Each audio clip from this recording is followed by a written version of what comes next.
यह भी ध्यान रखना चाहिए कि अपने लोगों को इतना शिक्षित करके रखें कि वह मंच पर जाने से पहले या किसी भी ऐसे सार्वजनिक व्यवस्था के बीच में कोई भी वाक्य निकालने से पहले इस बात का जरूर विचार करें कि हम क्या बात बोल रहे हैं, जिससे समाज पर इस बात का क्या असर पड़ेगा।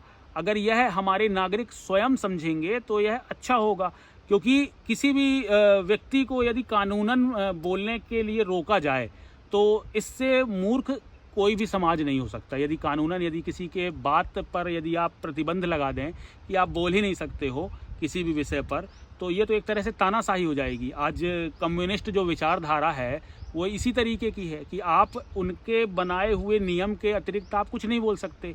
तो इस नियम के अनुसार तो आप समझ लीजिए कि आप मनुष्य की जो आज़ादी है वही छीन रहे हैं। आप मनुष्य को केवल उसके दैहिक रूप से भौतिकता में उसको कैद रखना चाहते हैं। आप उसके मन से कोई भी अपनी कोई भी विचारधारा उसकी रखने ही नहीं देना चाहते। किसी भी विचार का आप सम्मान ही नहीं करते हैं। तो ये विचारधारा कहीं से उचित नहीं है समाज के लिए, एक सभ्य समाज के लिए।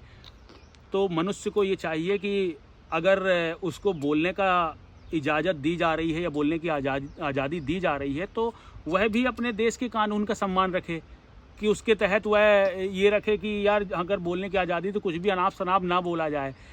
आप अपने अनुसार कोई ऐसे वाक्य बोले जो समाज में प्रकाश लाएं। समाज को जो अंधकार देने वाले वाक्य हैं, आप ऐसे वाक्य देकर के क्या करना चाहते हैं? अंधकार तो वैसे ही, निगेटिविटी तो वैसे ही फैली हुई है इतनी ज़्यादा, आप और ज़्यादा निगेटिविटी फैला करके क्या देना चाह रहे हैं समाज को? यदि आप पॉजिटिविटी दे सकते हैं, कुछ सकारात्मकता आपके वाक्यों से समाज में लोगों के बीच फैल सकती है, तो आप दीजिए। उससे समाज एक अच्छे रूप से आगे बढ़ेगा। लेकिन आजकल के लोग क्या है, बोलने की आज़ादी के नाम पर नकारात्मक चीज़ ज़्यादा बोलते हैं, क्योंकि नकारात्मक चीज़ आकर्षित होती हैं, लोगों को खींचती हैं।